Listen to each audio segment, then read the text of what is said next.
My people, how una dey? Welcome back to Eke React. So I'm back with another trending topic in Nigeria. So my question today is, are Fulanis really Nigerians? Are they really Nigerians? I would like to hear your opinion concerning this particular topic, because this particular topic now don't dey cause katakata for internet. Many people agreed, while some disagreed, saying that Fulanis migrated to the north. But some were also saying that, yeah, before Fulanis, before Nigeria were created, that Fulanis are already existing in Nigeria. So this kind of talk don't dey cause many katakata on the internet. So I don't bring now him make me bring this video of Mayogun Diary and Nigerians reacting to this particular topic that I'm talking about. So I would like make una calm down, watch the video till the end. So, and Mayogun Diary also break down some things. So him talk about the history of Fulani people and how they take enter northern Nigeria. So, and also him talk about how ethnicity they shape the politics they see see today for Nigeria. So, and also why election they solve the no fit solve the problem of Nigeria. So I would like make you watch the video and tell me what you think on this particular topic on the comment section. Make sure you like this video so that YouTube will recommend it to others. Subscribe to our channel, is free. Subscribe. The reason I called in is to tell people that Fulanis are indigenous to Nigeria. And I know this, they actually are, if we are being honest. Right. I mean, it's documented that Usman Danfodio, one of the first Fulani terrorists in the history of the contraption, was there as at 1804. As a matter of fact, it was already there in the late 1700s. Yeah. So we're talking about 300 years ago. And they are usually travelers from the Sahel. It was originally from the place called the something like that. Huh. Go on. Anyway. Okay, I thought it was Futajalon or somewhere in Guinea, whatever. At all. But what happened was that they were like they were like traders. Okay, they were not traders. They were visitors who usually come around. And he himself was a Quranic teacher, right? That got employed by the Hausa rulers who had him train their children, because Islam was already even in another part of Nigeria. So he had to criticize their type of Islam. He said they were not being like real Muslim. Their style of Islam still allowed them to worship, what is it called? Idols. Or their gods, right? So, and he now, through his teachings of some of their children who are like his own students as a scholar, right? He had to turn some of them into what later became his own small army, all right? Until 1807. That he now turned on the source. It was never originally from Nigeria or northern part of Nigeria, never.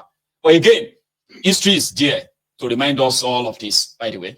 So if you have been around since 1804 or 1799, 98, right? That's been a long time. So they can claim to be indigenous now, unfortunately. So, Michael, if you look at it this way, Nigeria was created in 1900. Yes, sir.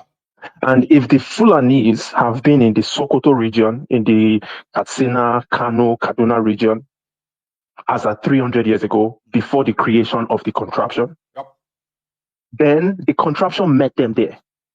And the reason I'm bringing this up is because I want people that are still one Nigerianist. Oh, we can save this contraption. It's just the bad leaders.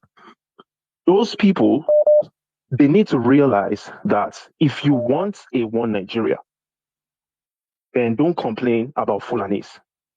Right. Because they have the same right as you do. You're not any better than them. They are equal to you. A friend of mine that I had a conversation with from the great Benin Empire, the guy loves Nigeria so much, from abroad. Those loving Nigeria from abroad, there are so many. So those ones, I've tried to convince him. Wearing attire wearing Nigerians abroad. They love it. I've tried to convince my good Edo brother that, listen, I understand you love your contraption. How about you move back there?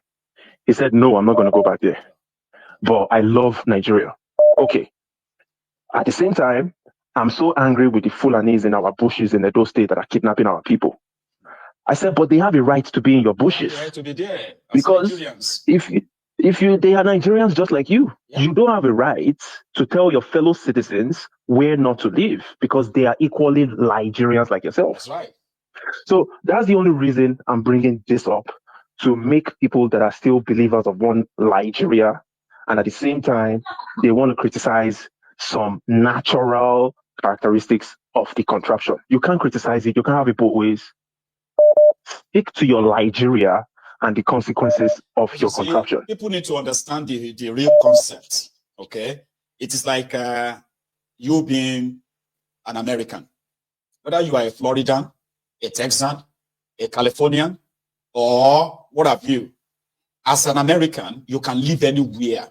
It is unfortunate, though. It's unfortunate, though, that the fake Nigeria that we are being kind of like a force to be part of, right, is unfair in characterization. Okay, because what they have now done is that I, Mayegun, okay, I am not a Muslim, I am not a Christian, I don't have any religion to start with, right? Now, I am limited by what I can do in that contraption. For example, I am not allowed to carry my AK-47, but a Fulani can. It doesn't even have to register it. Do you get that? Because there's a system that says somehow is endangered, therefore it needs his AK-47. I am endangered, but I can't use my AK-47.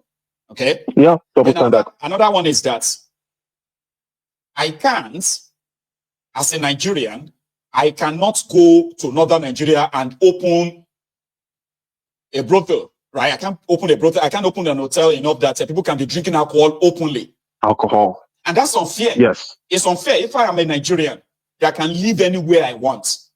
Now, as a Nigerian, right, I cannot just walk straight to any part of northern Nigeria and just grab any land and say it's mine. But a Fulani can come into my forest in the south, right, and occupy it. Yes. So if I dare say, oh, we need to kick all this Fulani out of our forest and all that, they will say, well, I am Fulani phobic. Yes. Right? So that's unfair. That is the lie. If you put the whole thing into concept that this one Nigeria is so unbalanced, it is so fraudulent that if you try to question it very well, you will see through it. You will see it. That's it. So loving this Nigeria is like, it's in itself, it's deceitful, in my own opinion. It is deceitful. And I give the people that have not reached that level of thinking, or maybe they've not experienced that level of suffering and frustration about the contraption, I give them the benefit of doubt why they still love Nigeria.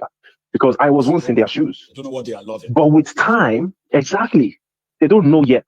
But with time, everybody gets to understand that this contraption is not going to work. And it's just unfortunate that some of them have escaped from the same hellhole and they still choose to pretend like they love the contraption from abroad. They don't. It's so sad. Unfortunately. They don't. But thank you, Michael. Thank you so much. The African Thank you for your time, brother. And yours too. Thanks a lot, and you have a very good day. Okay. So the point here is that if we can stop lying to ourselves, okay, if we have an arrangement, put it this way, let's say we have an arrangement. When I was growing up, it was believed that it was okay for an Hausa man to be walking about with knife. I'm not. Let's say things have really gone really got out of hand right now. Okay, where some set of people are carrying AK-47 about. But when I was growing up back then, it was like it's a normal thing. It's like a right thing for an Hausa to be going about, or a northerner to be walking about with a knife, dagger. And if you engage in any fisticuff with any, you can get stabbed. And they'll say, Hausa, they get dagger, or they stab you. Like it's a normal thing. But as a Yoruba man, right, I wasn't allowed to be going about with a knife or any other weapon like that. Because they will say, culturally, it's not my culture. For them, it's their own culture. How? It's not balanced. If you want to have a country that you want to call one, okay, what happens is that there must be some mutual agreements. Whatever is good for the goose must be good for the gander. Hello there. Okay, I think I lost that caller. Sorry about that. Here is another caller. I cannot. That must be Charlie, our lady. Good evening, Michael. Good evening, ma'am. How are you? I'm fine, thank you. How are you doing? Very well. Surviving. Thanks for asking, though. So I think the point I wanted to discuss was just the governance. Just watching that lady, that commissioner, that with the impunity she's using, commissioner for tourism in Lagos State, somebody who has done absolutely nothing, but because she has some kind of portfolio, she now feels emboldened, and that's not. Those are the things that we need to dismantle. We need to dismantle the democracy that we have in Nigeria that emboldens madness like this one. The democracy in Nigeria that gives birth to people like Wike, what's his name, the current president of Nigeria, all of those people, all the current crop of people we have in politics. We need to dismantle that particular kind of democracy. We need to dismantle the democracy that emboldens your security officers going into universities just for the heck of it, slapping people up and down the whole place and just acting a proper nuisance, you know. So we don't have a democracy. We don't have any governance, or we don't have a government. I don't know. We're just crazy, just watching that woman talk the way she was talking. The system with is impunity, it's filled with all of that. So the point of it just feels like they are doing me and you a favor. A favor, And I don't know what kind of favor you're doing. We're supposed to be grateful, right?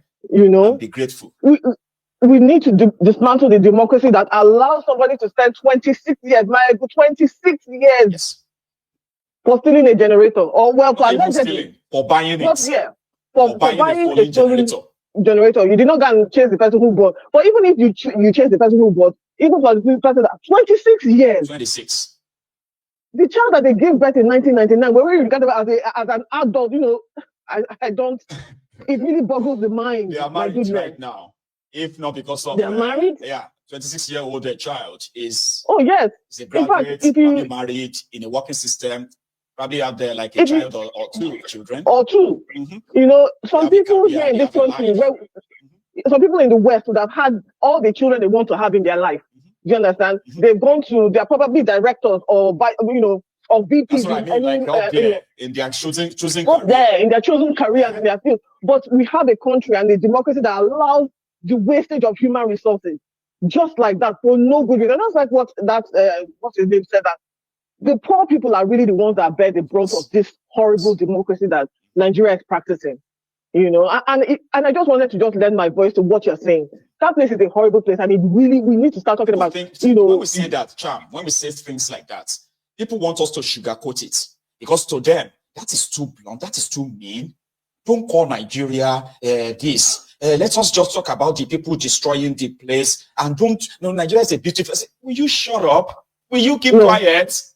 Because the thing is this: maybe if you understand how horrible they've made the place and how horrible they've treated the people there, maybe that can possibly awake the sleeping giant in all of us to understand that. Listen, you know what I mean? What anyone whose argument is that we shouldn't talk about Nigeria as it is, right, is a horrible person and quite possibly benefiting from this horrible democracy that we have. When we talk about how bad Nigeria is, I don't even think that we've even said it all. No. Every day you hear more and more, somebody is taking children, selling children and things like that.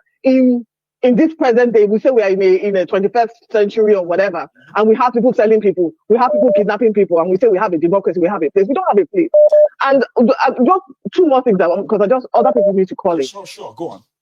Even the so-called democracy, I hope we're not looking to the West for their style of governance, because that's their style of governance is also a criminal type of governance. I really don't care what anybody says. I don't believe in their democracy. We live in their democracy. There are massive flaws in that democracy, and I'm hoping that it's not something that we're looking to import into the new countries that we want to have. No. So let's not start asking, we really need to think critically about this so-called governance, because at the end of the day, their style of governance has given birth and allowed Nigeria to become the way it is, because there's no one is checking anybody. They like it just the way it is because it allows them to also act with impunity in that country.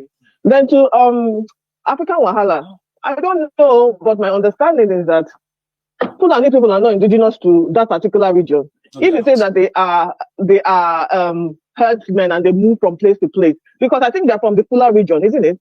I believe that historically they're from the Fula region. Okay, there's a place called Jalon, and that place is not even a country anymore.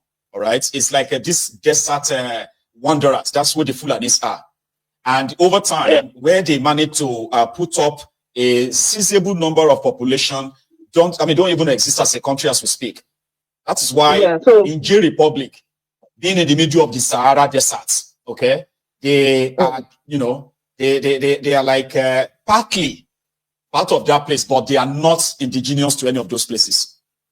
Okay. And if you look at your screen right now, all right, this same map that I always put up tells us the real indigenous people of these areas that make up the northern part of Nigeria. They have names. They're like hundreds of all these indigenous people of this land in those areas. Fulani has none of them. Not a single one. Yeah.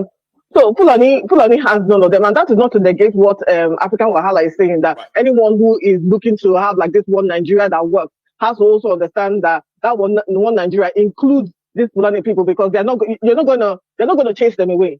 It's going to be very difficult for you to tell them to uproot themselves and leave. I don't know if we have the capacity to do that, and if we'll be allowed to do that, right? Can we argue that historically they're not part of that particular region and ask to reject them? I don't know that we can do that, but I understand what he's saying, that, if we're looking for one Nigeria, please understand that one Nigeria would mean that you will need to encompass these people. Exactly. That includes them, and we have to understand that these people... Nigeria and doesn't want to accept that it is a fake, sort of a fake, demographic expression, so to say, geographical expression, right? If you are not going to accept that. So, if you are going to accept that Nigeria is a country, then you have to also accept everything. You have to, exactly. You have to also accept that. But as it is right now, everyone on this platform, I'm assuming, anyone who is not just joining the platform today, knows that we're talking about, let us, separate, first of all. Let us have our individual countries and then decide, how we want to govern that is unique to Yoruba land, because Yoruba land also have their own ways. Do you understand? Their own traditional, cultural ways. That I say, okay, if we're going to interact with the people this way, this is how we want to interact with them, and this is the legal ways that we're going to coexist with ourselves. So also the Biafrans as well, and those in the middle belt and things like that. But and again, I feel like when that happens, that will stop this Fulani incursion into the south. That will be on to the people in charge of those countries then. If they are so slack enough to make them, what Nigeria is trying to make them now, that will be up to them. But let the people decide who they want. Exactly. Let the people decide. So, that is about, what I want to discuss with regards to Mocha and the rest, and all of that. I'm sure they'll sort themselves out. Let me let other people call. Thank you, Mayegun, for all you do. You are an excellent person, and I like your show. I don't see myself leaving, so carry on. Thank you so much as well. All of you makes it more interesting on Mayegun's Diary Politico, and I love the time you dedicate to every session on this platform. Okay, I appreciate you. Thank you, Mayegun. Thank you. Okay, thank you very much. And I have, I think this is hello, sir. Good evening, my brother. How are you today? I am very well. How are you? I'm good. Great. Well done, sir. Yes, sir. Please. Well, briefly, what is happening in Nigeria, any right-taking individual should be worried, either you are home or abroad. Because one day you will travel home either to see your family and you become a victim. Yes. Those who are abroad, who are seeing good life, 24 hours life, everything under that 24 hours, you enjoy life to the fullest, medical school and the rest of them, and they are still supporting what is happening in Nigeria. I think they have to rethink. Sowore and Peter Obi has become a tongue in the flesh of APC. Only one thing that I don't really like about this opposition party is that I was expecting, because when you see the idea that Sowore is portraying, is almost similar to what Peter Obi. I was thinking that this group, they will come together to form one strong team to actually see how they can actually do things to change what they are all planning for. But the reverse is the case. Unlike Sowore is always busy Obi or talking to obedience in one way or the other. As long as the opposition party refuse to come together in a united form, they cannot fight together, because it is expected them to fight together. And for Peter Obi, just as you always say that anybody that is waiting for PVC to change what is happening in Nigeria, it will never work, because all 16 elections that was held, the result was the same like that of 2023 presidential election. So I think by now they should have to be working together and see that electoral reform is properly done, and INEC have to be restructured to ensure that all those things are put in place. Not when it is in a dying minute, they will now be putting pressure to tell say there's no time to do it. But now they still have a good 2 years that they're supposed to work and make sure that everything that needs to be changed, electronically, anything that needs to be certified before them is done. Not when it is 6 months, they will now be saying the National Assembly will tell you that not to be done. And to make the matter worse, the opposition party in the House, they are more than the ruling party. But where are they today? The reverse is the case. They are already you have not seen some of them singing your mandate and your mandate they shall stand, because they are assuring them that if they play ball, right, they are all going to they will be adopted. They will become adopted. Yeah. There is a saying that when there's no law, there is no offense. What is happening in Nigeria, it's just like a state of lawlessness, where a public official will use police, understand, and in the force of police, he will be doing what is wrong, and the police will tell them, don't do this. And without the police, they couldn't have carried those actions they are carrying out, because they have police with them, they are with them, they will do all that what they could have done if they are alone. And these are the police support. When people are doing this, like what we have in this part of the world, the police will first of all interrogate those people. Do they understand? Yes. And the commissioner was telling the police, maybe who pay your salary? That's taxpayers' money. The salary is not being paid from her pocket. It's a taxpayers' money. Understand? So that's what they should understand. So the public official in Nigeria, they use the security to threaten their fellow citizens, and the security will be there where the evil or the crime are committed, and they'll just be looking at the supporting because that person is a big person or is a high-profile officer. That is what happened in Nigeria, which cannot be seen in this part of the world. Like the RCCG issue, that 100 days of fasting and prayer is now a routine every year ritual. Understand? These are the same men of God who say that Nigeria, Nigeria, I don't know, that is bewitched. And all this 100-day prayer and fasting cannot actually change all those things. What value is that prayer and fasting then? If Nigeria is having spiritual problems, and every year they do 100-day fasting and prayer, and it is not working, so why are they fasting? So those are so many. It's like mocking, that they are God. That is it to me. You Finally, is wrong, but you are now pretending that God should turn to magician. Finally, in Edo State, before now, they say Edo is not Lagos. We have seen that Edo is one of the weakest states. Or Edo people are one of the weakest people on earth in the state, if not the most weakest.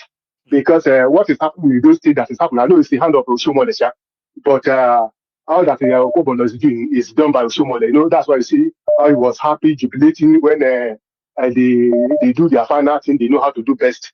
So, and I want to tell Nigeria that APC do not have the monopoly of talk.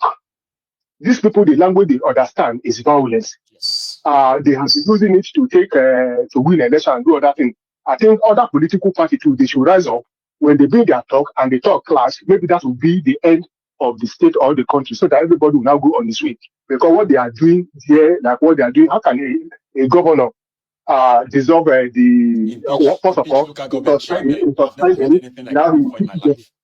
is a ridiculous kind of thing that can never, is not supposed to happen. And people there are sitting there, they are watching and everything are happening there. You will not be challenged from the citizen.